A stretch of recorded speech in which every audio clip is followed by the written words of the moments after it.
pela vida do Leandro, pelo testemunho que ele carrega. E nós o abençoamos nessa noite, para que ele se torne em ti um canal de Deus a fluir nesse lugar. Abençoa a sua vida, abençoa o nosso coração. Assim oramos em nome de Jesus. Amém. Boa noite. A paz do Senhor. Eu corri desse momento um tempão, né, pastor? Já me chamaram um monte de vezes, mas eu sempre tive muito medo, né? Sempre falei com eles que a responsabilidade de subir aqui me deixava muito apreensivo, mas agora não teve jeito. Antes de começar, eu queria dizer que foi para mim chegar aqui hoje, aconteceram tantas coisas, mas tantas coisas, que quase liguei para o pastor segunda-feira, terça, quarta, para não vir aqui. A minha mãe está ali.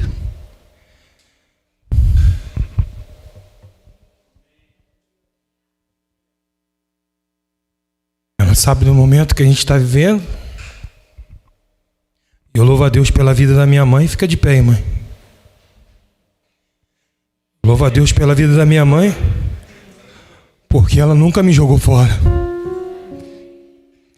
Ela nunca desistiu de mim.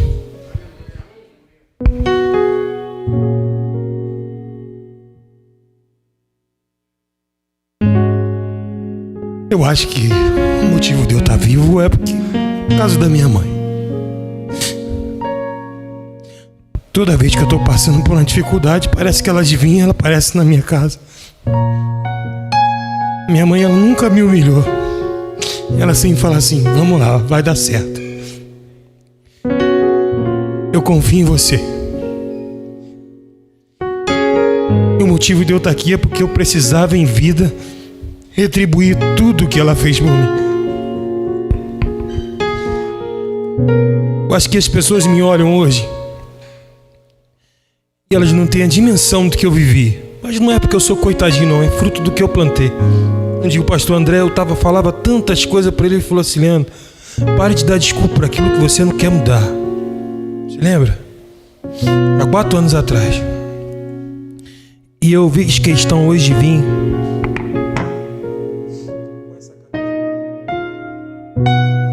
porque eu sou vaidoso, minha mãe sabe disso, mas hoje eu preferi vir com essa camisa aqui,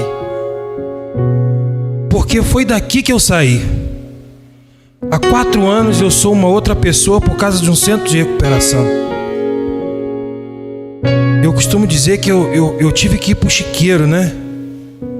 Tive que ir pro chiqueiro porque eu era soberbo, vaidoso, eu era orgulhoso. Eu achava que as minhas próprias convicções iam me levar a algum lugar, que a minha sabedoria, o meu tamanho, por eu ter muitos rótulos, né? Que eu sou professor de jiu-jitsu, eu me achava o cara. E eu tive que... Deus me fez virar uma criança novamente. E eu vi uma palavra, pedi a Deus para me dar uma palavra. Eu não sou bom para escrever, pastor, eu sou bom para falar, pegar pessoas na rua, levar para o centro de recuperação.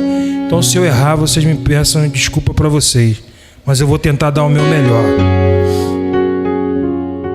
Tem uma palavra em Eclesiastes 1, que é o livro de Salomão.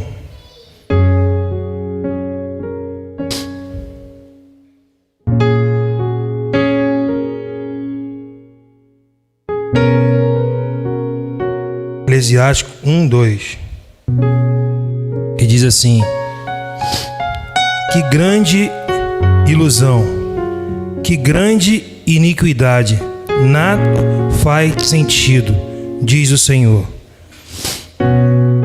Salomão é filho de Davi com Betseba. Ninguém foi um cara mais sábio. Eu acho que não tem um cara que antes dele, durante, depois tão inteligente, sábio como Salomão. E ninguém como Salomão, sendo alguém que carrega tanta sabedoria, e Salomão viveu tudo que Salomão fez foi intenso. Tudo que ele fez foi intenso. E eu vendo esse texto, eu me identifiquei muito, porque minha mãe sabe o quanto que eu sou intenso. Quem me conhece, pastor André, sabe disso, né? Eu não paro, tudo que eu vou fazer com intensidade. Então eu me identifiquei muito com esse texto. E Salomão viveu de uma forma intensa a sua vida toda. E tudo que ele buscava era o sentido da vida. Ele buscava em tudo que ele fazia o sentido. E muitas das coisas... Quem conhece a história de Salomão sabe que tudo que ele fez, ele mergulhou. Inclusive nos seus pecados e nos seus erros. E assim foi eu. Desde muito criança, desde quando eu nasci, eu sempre tive muita personalidade. Desde os 4, 5 anos, eu tinha uma facilidade para aprender as coisas. E meu pai e a minha mãe tinham muito medo do que eu viria a ser. Porque para minha idade eu tinha muita... Me colocou no jiu-jitsu com menos de 3 meses, eu já sabia muita coisa. Meu pai tinha um comércio, meu pai trabalhava nesse bar, e ele me deixava pular por 1 hora, eu já aprendia a fazer tudo. Então o meu pai era um cara muito rigoroso, né? Meu pai tinha quase 2 metros de altura. Então meu pai, ele já conseguia enxergar muita coisa lá na frente do que eu viria a ser. E assim foi. E aí eu olhando a história de Salomão, eu me identifiquei.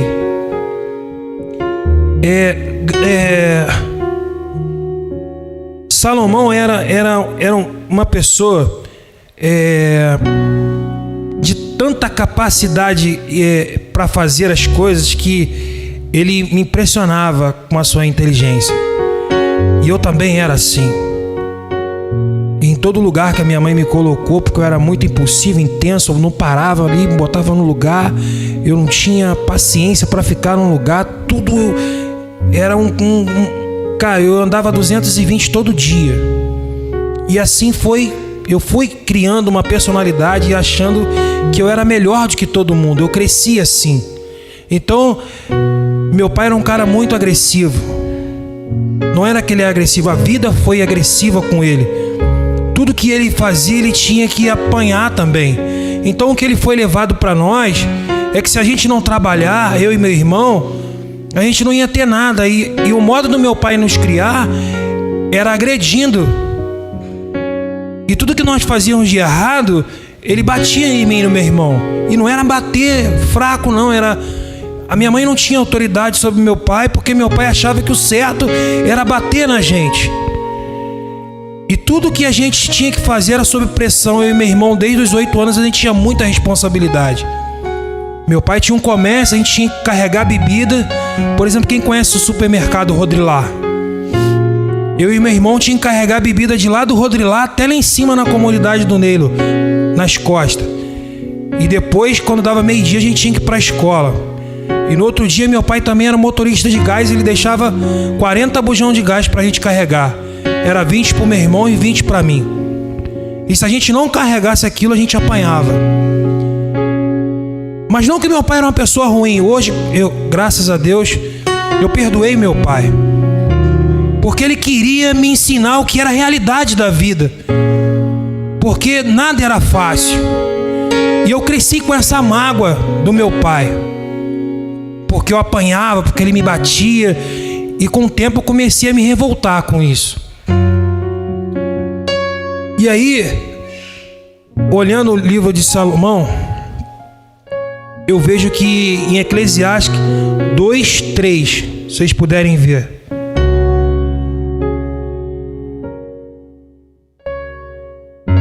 Então decidi entregar-me aos vinhos e à extravagância, procurando, entretanto, manter a mente e o coração sobre uma liderança da sabedoria.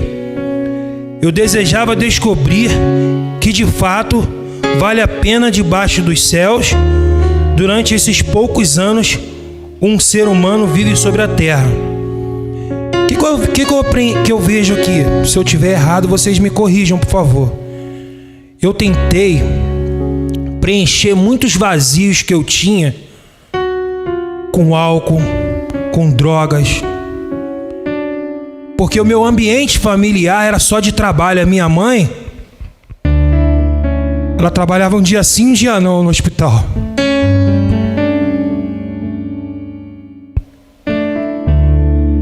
E meu irmão tinha 3 anos, eu estava na barriga da minha mãe, e meu pai e minha mãe eram pessoas muito pobres. E a chuva de 82, o senhor lembra, né? Levou a casa do meu pai todinho e da minha mãe. E tiveram que tirar a minha mãe grávida de mim do meio da lama. O meu irmão com 3 anos de idade, a gente foi morar na casa de pessoas. E um dia a gente ficava na casa de um dia na casa de outro. E minha mãe e meu pai trabalhando. E aí eles conseguiram comprar uma casinha. E aí a gente foi crescendo. E meu pai era uma pessoa enferma. Meu pai era diabético. Meu pai só trabalhava. E meu pai era alcoólatra. Mas não era um alcoólatra assim agressivo. Meu pai era um dos caras mais incríveis que eu já conheci na vida. É meu ídolo de vida. Nunca vi um cara trabalhar tanto igual meu pai. Mas só que ao mesmo tempo eu queria amor, eu queria carinho. E lá na minha casa não tinha tempo para isso. Aí era só trabalho o tempo todo. Eu quase não via minha mãe. Eu passei a vida inteira cobrando ela atenção. Falei, mãe, a senhora nunca me deu amor, a senhora nunca me deu carinho. Vocês só me bateram. E essas mágoas eu levei para a minha vida. E isso me paralisou durante 34 anos. Porque eu sempre dava justificativa para os meus fracassos. Porque eu não tinha carinho. Porque eu apanhava do meu pai e da minha mãe. E eu via meu pai chegar. Meu pai chegava do trabalho e ficava no bar da esquina lá no Retiro. Todos os dias. Bêbado. A minha mãe tentava ir lá buscar ele e meu irmão e eles não conseguiam. O único que conseguia buscar meu pai era eu.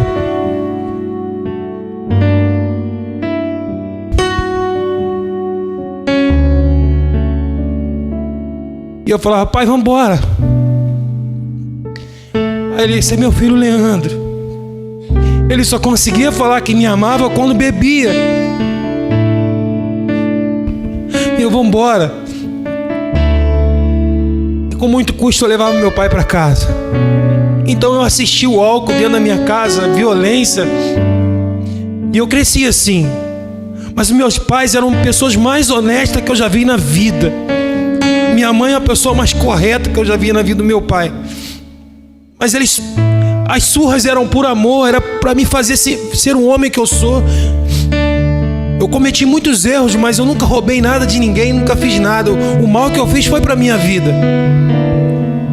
E com isso eu levei um comportamento de provedor, de achar que o homem pode tudo e a mulher não pode nada, para dentro dos meus relacionamentos. Então eu achava que tinha que ter eu comecei a crescer e comecei a ter uma rebeldia, comecei a criar hábitos e comecei a usar drogas. E nisso meu pai veio a falecer. E eu digo para vocês, antes do meu pai falecer, a gente teve uma briga muito feia. Minha mãe tá ali, não deixa eu mentir. Porque eu já estava tendo um comportamento, eu comecei a usar maconha. E ele não aceitava aquilo. E aí eu, numa briga com ele, eu falei assim, eu queria que você morresse.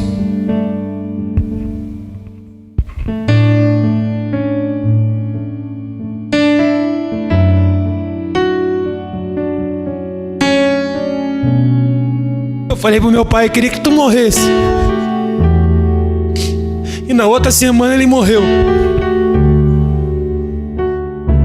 O que eu quero dizer para você? Eu falei para uma pessoa que não falava com o pai, que não falava com a mãe. Você tem pai, você tem mãe. Você que tem pai e tem mãe. Aproveita os momentos, respeita pai e mãe. Fala que ama. Não espera abraçar um corpo gelado. Porque depois mergulhar no caixão, fazer um monte de palhaçada não adianta. Eu fiz isso, mas não volta mais.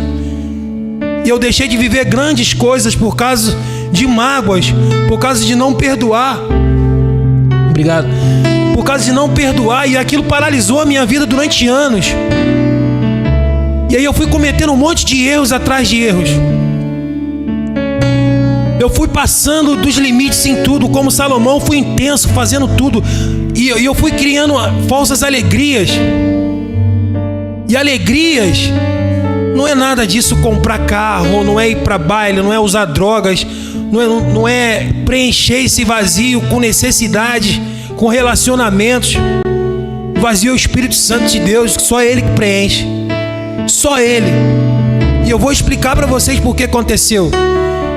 E aí eu fui crescendo, conheci a minha ex-mulher com esse comportamento. Eu achava que tinha que ter uma mulher em casa, que era o padrão antigamente, né, pastor? De ter uma mulher em casa, dar comida, dar as coisas, pagar as contas, ser o provedor da casa.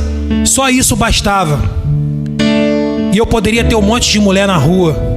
Eu passei durante 15 anos fazendo isso. Eu achava normal isso. Mas eu procuro dizer hoje, né? Eu converso com o pastor Moisés que a conta chega, né?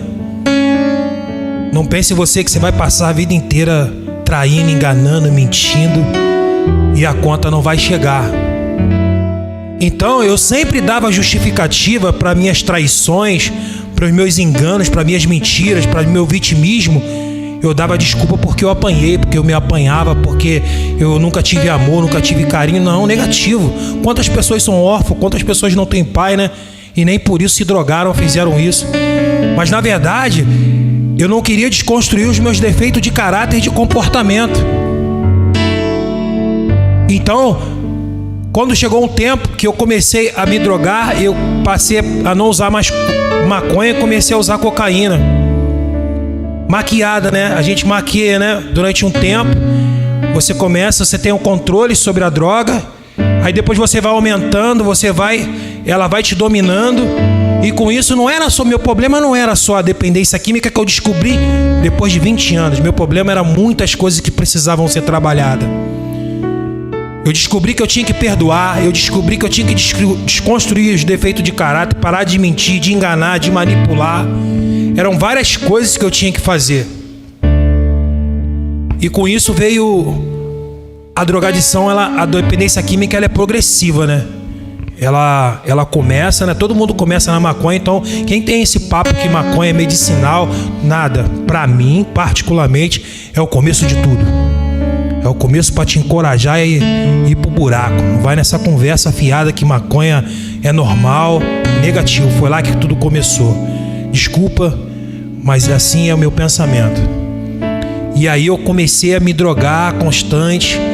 E o dependente químico, ele não sabe lidar com as perdas, com as decepções, com as mágoas. Tudo isso é uma justificativa pra gente, né? É igual você passa por angústia, passa por alguma coisa, vou fumar, vou beber. O dependente químico, ele é assim.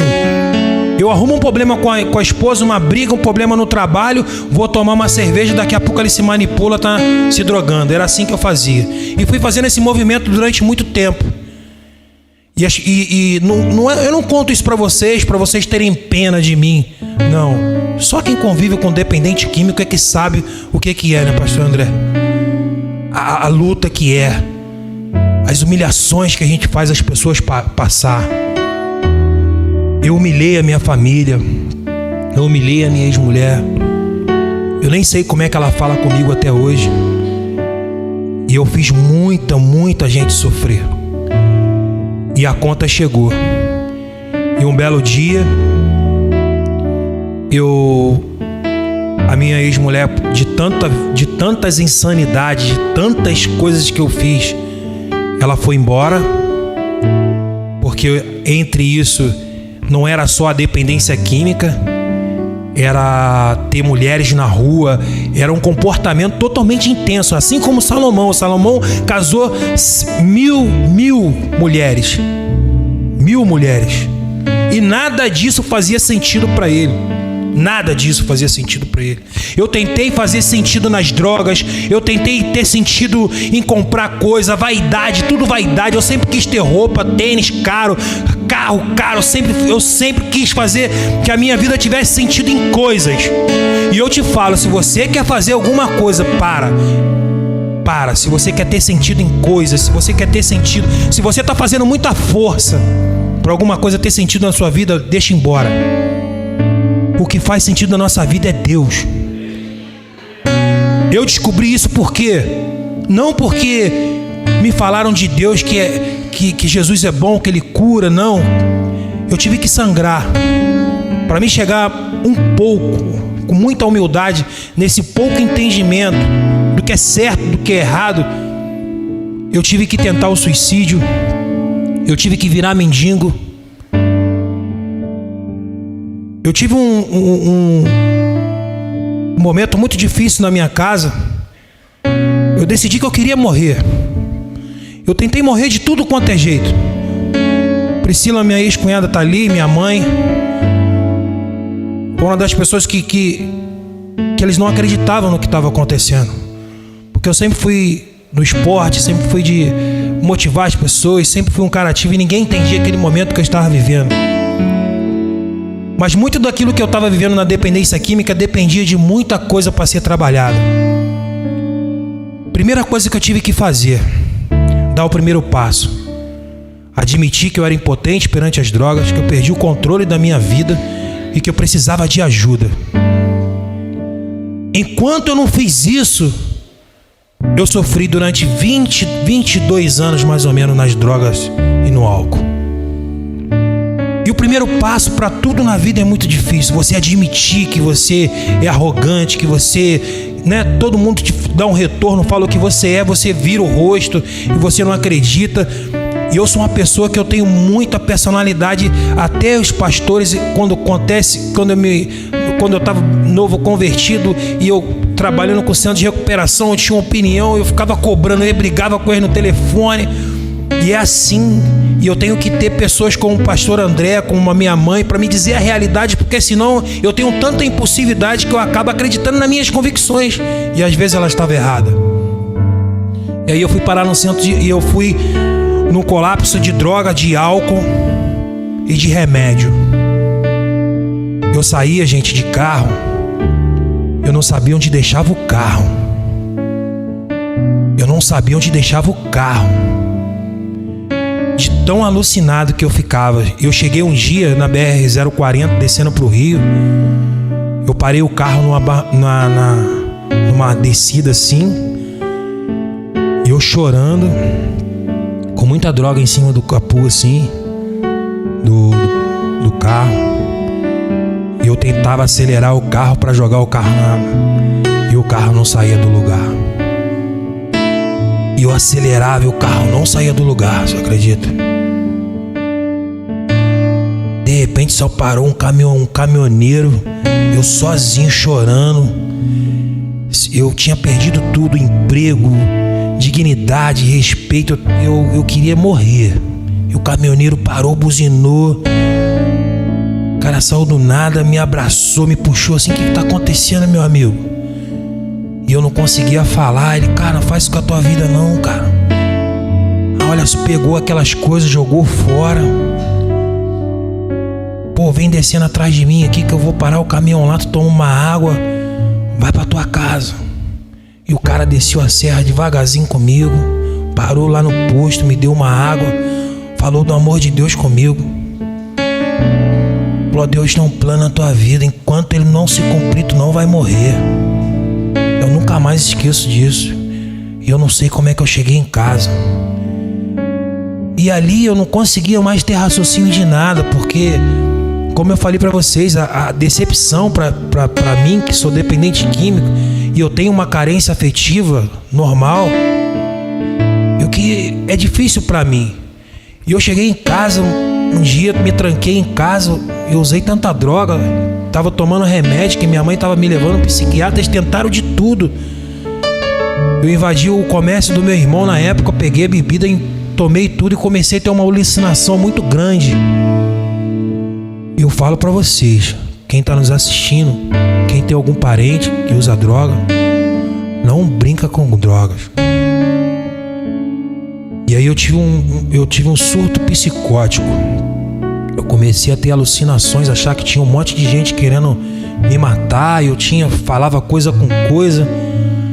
A minha mãe tá ali, ela tava no comércio do meu irmão, e começou uma noite de terror na minha vida. Uma noite de terror na minha vida. Isso começou às 10 horas da noite. Meu irmão tava fazendo um curso. minha mãe, tadinha, não sabia o que fazer. Eu andava de um lado pro outro, me escondia no chão. A droga, ela humilha tanta gente que ela faz a gente virar um rato. Eu me escondia debaixo das mesas, achando que tinha perseguições. Eu consigo lembrar disso, sabe? Eu tô falando pra vocês porque eu preciso impactar pessoas nessa noite, sabia? E porque quando eu pensei que ali era o final, foi o começo de muita coisa. E aquela noite foi uma noite que aí meu irmão chegou e meu irmão não estava entendendo porque eles não sabiam lidar com aquilo ali. E eu passei a noite inteira com aquilo na mente. Meu irmão tentava me segurar, só o único que conseguia me segurar era o meu irmão. A minha força era de uns 7 homens mais ou menos. E quando foi de manhã, o meu irmão achou que aquele momento estava passando. E eu, no momento de coisa, atravessei uma janela daquela dali mais ou menos e caí de uma altura de 2 metros de altura e caí de cabeça no chão. Fiquei internado por vários dias. O médico falou que eu não ia andar, que eu não ia falar. Talvez eu poderia perder até a visão. Os estilhaços que caíram nos meus olhos. E depois de 4 dias eu levantei sem nada. E com isso, eu não falo isso porque isso é fruto do que eu plantei. É fruto das minhas escolhas. É fruto de não ter obediência, de não ouvir minha mãe, de não ouvir meu pai, de achar que tudo era do meu jeito. Eu era assim. A síndrome do rei bebê. As coisas tinham que ser na minha hora, tinha que ser do meu jeito. Eu traía, mentia, enganava, mentia e achava que o problema estava na minha esposa. Eu achava que o problema estava no outro e não em mim. Eu olhava para fora e não olhava para dentro. Eu saía de manhã, não dava um bom dia. Na hora do almoço eu não falava como é que você tá. Na hora de ela me ligar, falava que eu podia sair. Não posso. Quando a amante me ligava, eu ficava meia hora no telefone. Eu nunca dei amor, eu queria amor. Eu nunca dei carinho, eu queria carinho. Eu nunca fui fiel, eu queria fidelidade. Quando você cobra muito da pessoa, quando você tem muito ciúme, é porque você trai. Era assim que eu agia na minha vida inteira. Então, quando chegou ao ponto do surto de tentar o suicídio, porque as pessoas foram embora da minha vida, não é porque elas foram ruins, porque eu me tornei uma pessoa insuportável de se conviver. E hoje eu entendo que muitas pessoas que saíram da minha vida, se elas tivessem ficado na minha vida, eu não estaria aqui. E um dos motivos que me fizeram estar aqui foi o meu sofrimento. Foi doloroso, sim. Foi doloroso passar por tudo que eu passei. E eu não sou vítima do meu sofrimento. Eu amo o meu sofrimento porque foi ele que me libertou. O meu sofrimento me libertou. O meu sofrimento, ele me fez ser um irmão melhor. Ele me fez ser um amigo melhor. Ele me trouxe compaixão e foi embora a vaidade. Ele me jogou o orgulho fora e me trouxe a humildade. Então, aquele Leandro que sempre achava que as coisas o meu sentido da minha vida era ser melhor do que o outro, era ter status, eu chegar ali, as pessoas ver que eu era alguma coisa, eu chegar numa loja, comprar uma coisa e nada disso fez sentido para mim. As coisas só fizeram sentido para mim quando eu dei esse primeiro passo de admitir que eu tinha que ser obediente a um Deus vivo. Enquanto eu não coloquei Deus como prioridade na minha vida, eu ainda tenho que trabalhar muita coisa na minha vida. Eu não vim aqui para pregar, para ser um pregador, não. Eu vim aqui para dizer para vocês que uma pessoa que humilhou a família, humilhou as pessoas, que era arrogante, que não ajudava as pessoas, mas era tudo vaidade. Uma pessoa que jogou o nome da família na lama. Hoje, um dia de cada vez, eu estou conseguindo ser um pouco melhor. Eu estou conseguindo atingir pessoas, impactar pessoas, fazer com que pessoas aparentemente inferiores, mostrar para elas que nós somos exatamente iguais. Porque eu falo para as pessoas quando eu vou no centro de recuperação, se eu conseguir, você também consegue. Tem muitas coisas que ainda é difícil para mim. Eu converso com esses caras todo dia, porque eu nunca tive um dono. Eu sempre fui o dono da minha vida. E se eu não tiver, sabe, um dia o pastor André falou assim: já viu aqueles loucos que sempre ficam dentro da igreja? É eu tenho que estar aqui. Toda hora que eu fui dar uma confusão na minha cabeça, todo dia uma luta diferente, porque eu não nasci para viver no anonimato. Eu falo que não vou ajudar mais ninguém, de repente minha mãe sabe, o telefone toca o dia inteiro, não é, mãe? É toda hora, um pede uma cama, outro faz. As pessoas pedem pra mim, foi, mas o pastor é ele, não, mas eu sei que tu vai me ajudar. E aí eu vou me envolvendo. Quando eu ver, eu esqueço a minha vida e tô lá no centro de recuperação ajudando pessoas. Mas um dia eu perguntei ao pastor André: pastor, por que eu passei por isso? Eu perguntei pro Theo: por que eu tô passando por isso? Pergunta pra Deus. E aí eu comecei a... Teve um dia que um amigo meu, primeira pessoa, há 3 anos atrás, que estava passando por uma mesma situação que eu passei. E aí ele estava na boca de fumo lá, os caras iam matar ele. E aí a mãe dele falou comigo o que estava acontecendo. E eu falei assim: eu tenho que ir lá pegar esse cara lá, eu tenho que ir lá salvar essa vida lá. E aí os caras bateram nele lá, os caras falaram que ia matar ele, fizeram uma cilada, levaram ele pra lá. E ele não tinha feito o que achavam que ele tinha feito, roubado um celular lá, não foi ele. E eu falei: vale a pena lutar por esse rapaz. E eu fui lá, tirei o rapaz, falei com ele. E aí ele aceitou o tratamento, pô, deu certo pra minha vida. Foi a primeira pessoa, foi ali que eu descobri o que Deus me chamou pra fazer. E aí eu peguei, levei ele pro centro de recuperação, tive que tirar uma foto pra ele. O inimigo armou uma cilada, o traficante viu lá, falaram pro traficante que eu tirei a foto dele, que eu tava mandando pra polícia. O traficante veio atrás de mim com 2 pistolas na cintura. O pastor sabe também que eu sou meio maluco, né? Aí ele fala assim: opa, e aí, Pai do Senhor, pô, tu sabendo isso aí, em nome de Jesus. Tu lembra o que aconteceu na minha vida, que eu tô fazendo na vida dele, o que fizeram na minha. Pô, mas fala que tá tirando foto. Eu não te devo satisfação não, mas eu vou te mostrar pra onde eu mandei a foto. Esse é o pastor Theo aqui, eu mandei uma foto pra ele, pra arrumar uma vaga pra ele lá, que lá custa R$1.200, mas eu queria ajudar ele aqui. Na mesma hora ele abaixou e falou: pô, cara, me perdoa, as pessoas falam demais. Foi embora. E ali eu não parei mais. E aí vieram outros. E eu entendi o que o meu sofrimento ele foi necessário. Muitas coisas na minha vida aconteceram por causa do meu processo, por causa aquele mesmo que coloca a ferida é o mesmo que fecha. Dia 23 de maio agora fez 4 anos que eu não uso droga, que eu não bebo.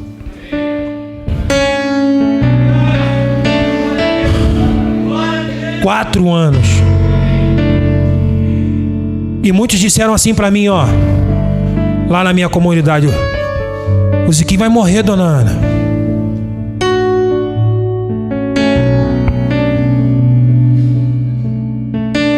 O Ziquinho vai morrer, dona Ana. E a minha mãe não aguentava mais. E eu lembro que às vezes eu estava deitado no meu quarto, porque eu era um dependente químico, eu era calmo, sabe? Eu chegava em casa, chegava alcoolizado e eu deitava lá no quartinho, lá no canto. E eu ficava no quarto escuro. Eu escutava os passos da minha mãe.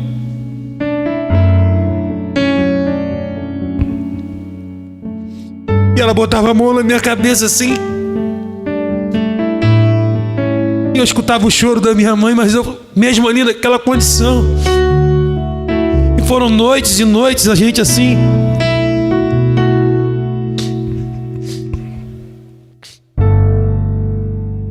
E a minha mãe falava assim baixinho: eu sei que você vai vencer, você vai passar por isso.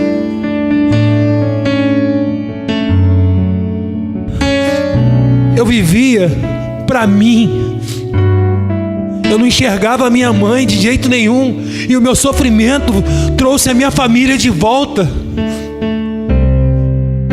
Hoje eu olho para minha mãe de um jeito diferente. Eu só vivia para minhas coisas materiais. Eu não olhava para o meu irmão, não olhava para minha família. Eu só vivia para o dinheiro, para o trabalho, para as drogas.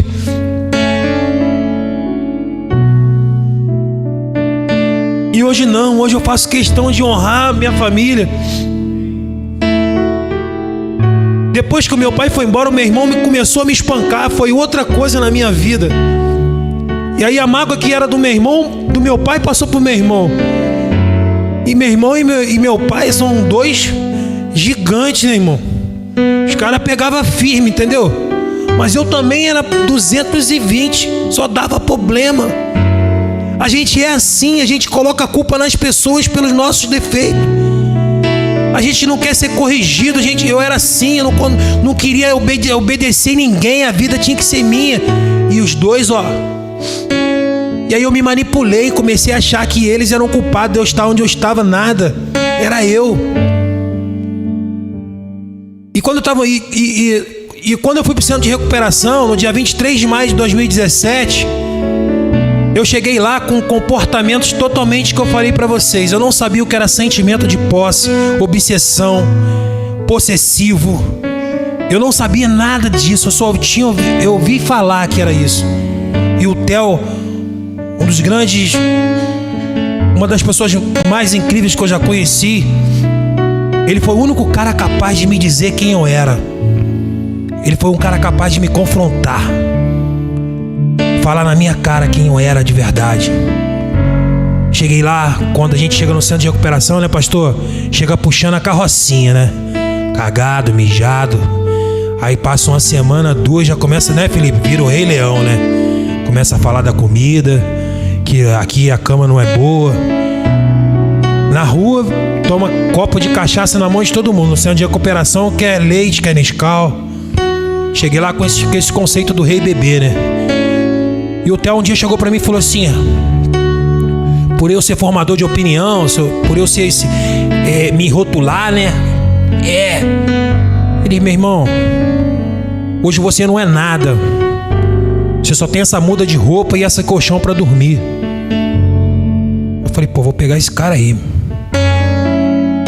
E aí lá tem umas reuniões, disciplina lá, os caras, né? Que quem convive com você que pode falar o retorno de você. Os caras me colocavam na roda, né?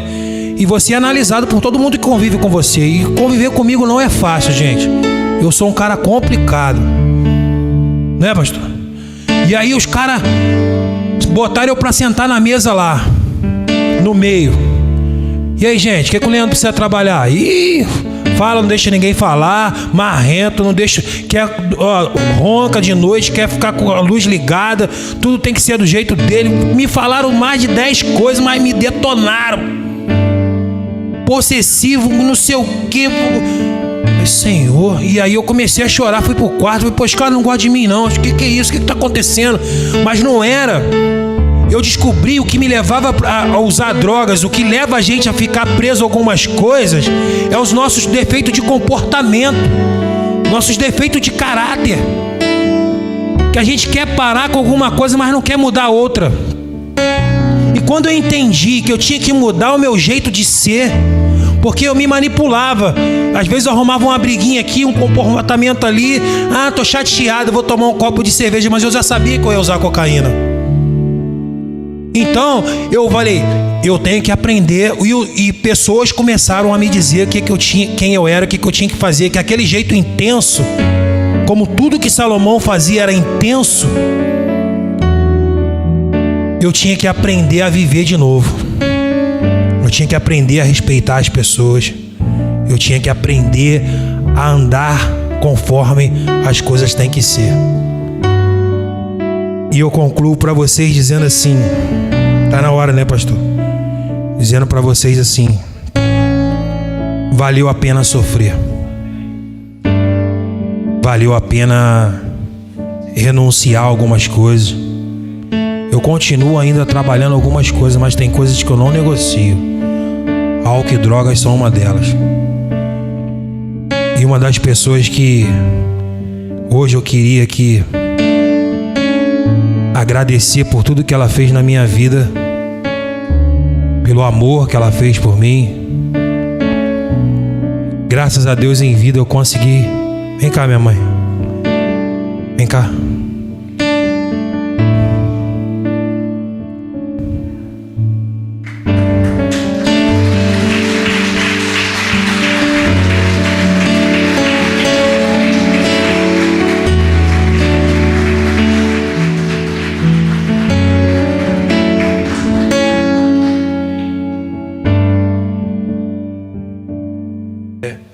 Minha mãe tem uma tendinite crônica há muitos anos, né, mãe? E eu termino dizendo: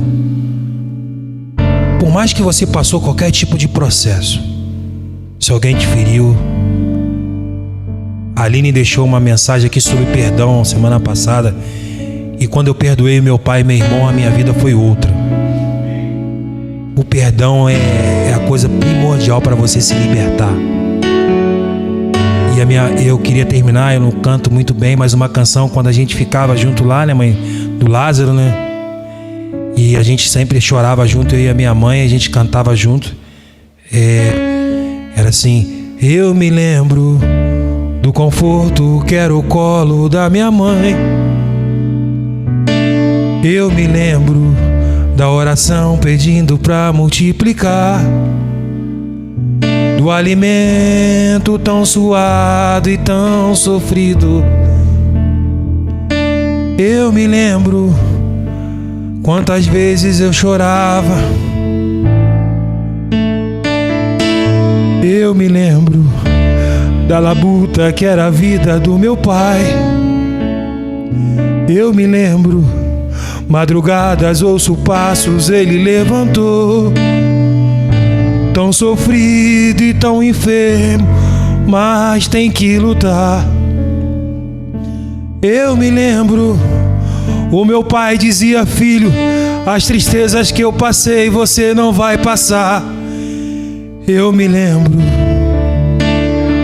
o tempo então passou, o mal me enganou, eu fui tristeza, eu fui decepção, eu magoei o coração de quem tanto me amou.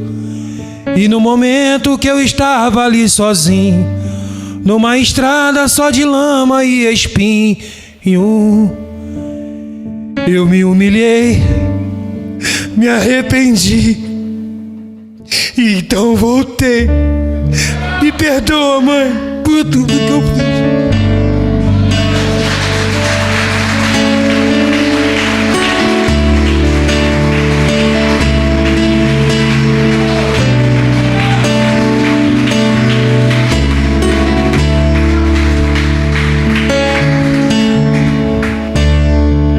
Coloca de pé. Quero entoar uma canção e oferecer a todos que têm passado e que passaram um processo parecido com o Leandro, oferecer essa canção para você e dizer para você que está aí no banco, talvez você está se escondendo aí onde você está, mas o Espírito Santo, Ele está tocando o seu coração, dizendo: olha, o que eu fiz com Ele lá na frente, eu posso fazer contigo aí onde você está. E se você sentiu o desejo no coração enquanto cantamos essa canção, você pode sair do seu lugar, vir aqui na frente e deixar Deus mudar a tua história. Não consigo entender o que tu vês em mim, ó Senhor. Eu não sou o que devia ser, mas só tu com amor me limpas de meu mal. Esse amor é que me ajuda a seguir. somos um milagre. Um milagre, Senhor. Um milagre eu sou. Um milagre, Senhor. Tens feito em mim.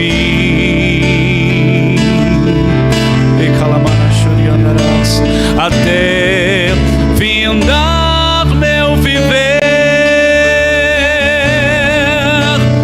dar-te-ei meu louvor. O milagre, Senhor, tens feito em mim.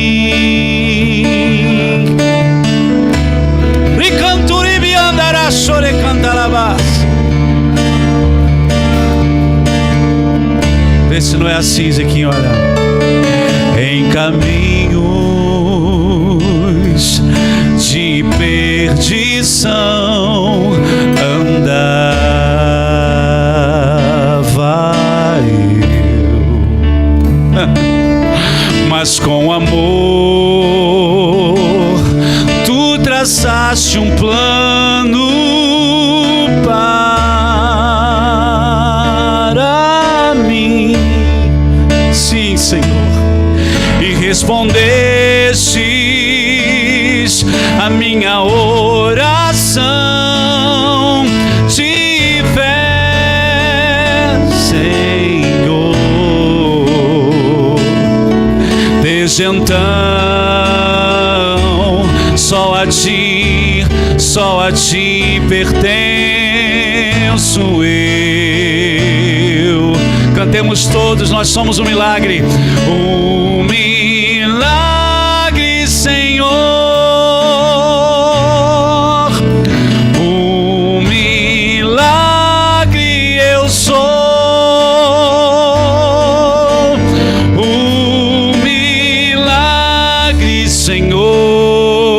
Graças a Deus, tens feito em mim. Até findar o meu viver, até findar meu viver,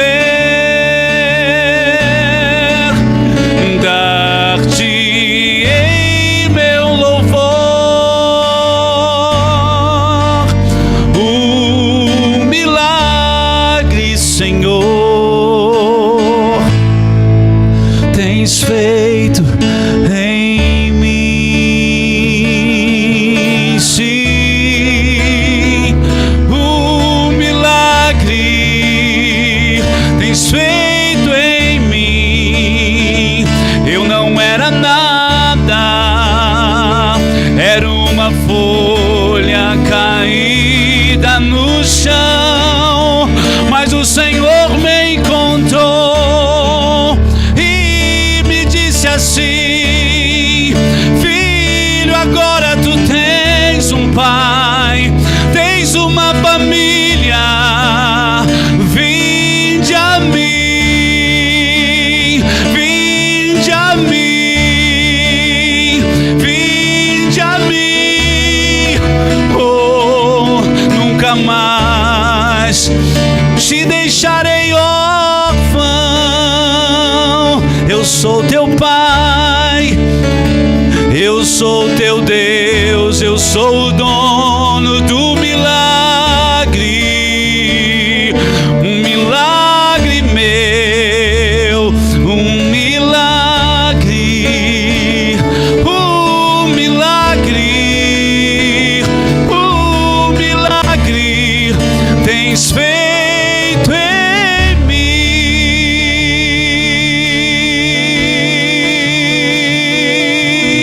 Erga as suas duas mãos o mais alto que você puder.